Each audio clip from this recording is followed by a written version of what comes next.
Hey guys, we're back again reading Junie B Jones Has a Peep in Her Pocket. We're on chapter 7 right now. This will be the last video. I'm going to do chapters 7 and 8 together because they're real short. Chapter 7, Spike. After lunch, it was time to get the children together again. I clapped my loud hands some more. Okay, people, the fun is over. Get your buddy and get in line. On account of Farmer Flores wants to talk some more, apparently. Farmer did a teensy frown at me. Then he holded my hand and we walked across the yard to another fence. Inside the fence there was a building and some chickens. Okay, everyone, said Farmer Flores. This is the last stop on our tour today. He pointed. Who can tell me what that little building is right there? Lucille jumped up and down real happy. The gift shop, the gift shop. I've been wondering where that was, she said real delighted. Farmer Flores did a chuckle. Well, that's a good guess, but most farms don't have a gift shop. He looked at the class. I'll give you a hint, he said. My wife and I get eggs for our breakfast every morning from that little house there. Just then a boy named Roger jumped up and down and all around. I know, he shouted. It's a hen house. Farmer Flores smiled. Right, he said. It's a house where hens lay their eggs. Farmer Flores opened the gate.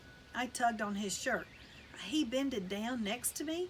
Is there a rooster in there too? I asked, kind of scared. Just then he said, just one, he said, but there's lots of chickens. Want to go in and say hello? I shook my head real fast. Then I runned away from the gate, speedy quick.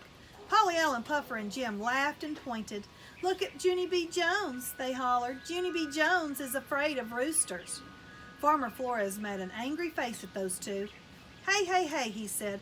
I'm surprised at you boys. There's nothing wrong with someone being cautious about roosters. Just then, some of the other children looked kind of scared too.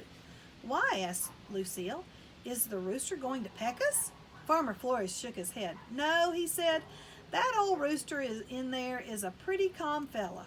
But that doesn't mean Junie B should be laughed at. He smiled a little bit.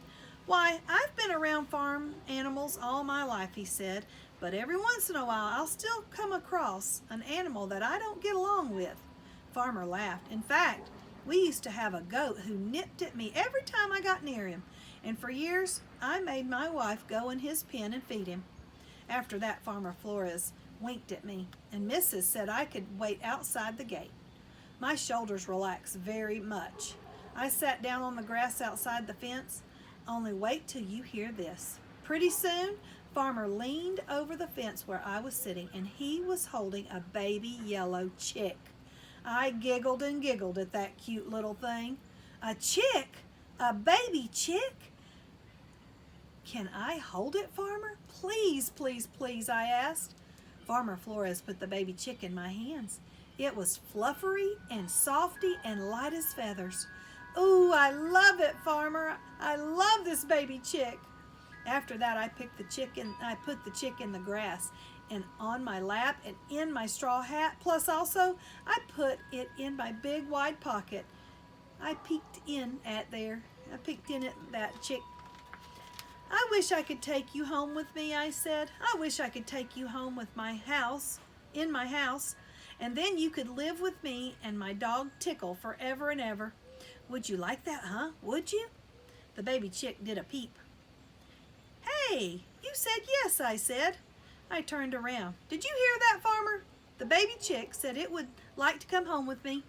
Farmer shook his head. Oh, I don't know, Junie B, he said. I'm not sure you'd really like having Spike grow up at your house. I did a frown at that man. Spike? Who's Spike? I asked.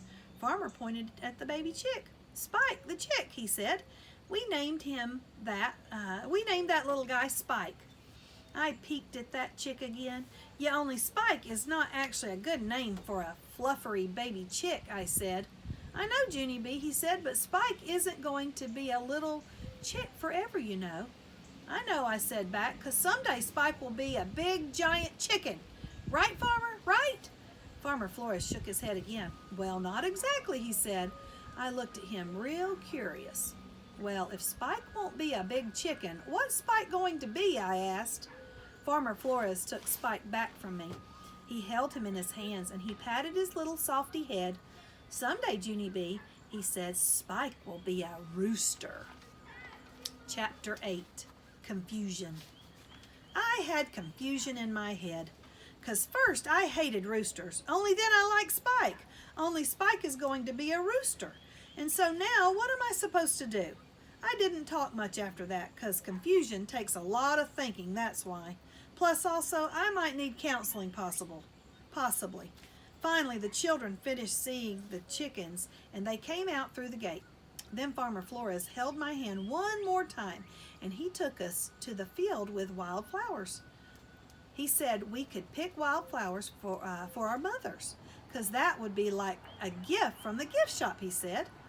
After all of us had our flowers, Mrs. took our picture with that nice man. And here is the bestest part of all. Farmer Flores took off his hat, and his head was not a nub. I danced all around that guy, very thrilled. Farmer Flores, your head is not a nub. Your head is not a nub. He wrinkled up his eyebrows. Thank you, he said, kind of quiet. You're welcome, Farmer, I said back, 'cause guess what? Now I don't have to be afraid of roosters anymore. I jumped up and down. Now maybe I can be afraid of ghosts, just like you, I shouted. After that, Farmer Flores looked at me a real long time. Then he rolled his eyes way to the sky. I looked up there too, but I didn't see anything. And that's the end. Here is the picture of Junie B and the farmer. And that is the end of our book.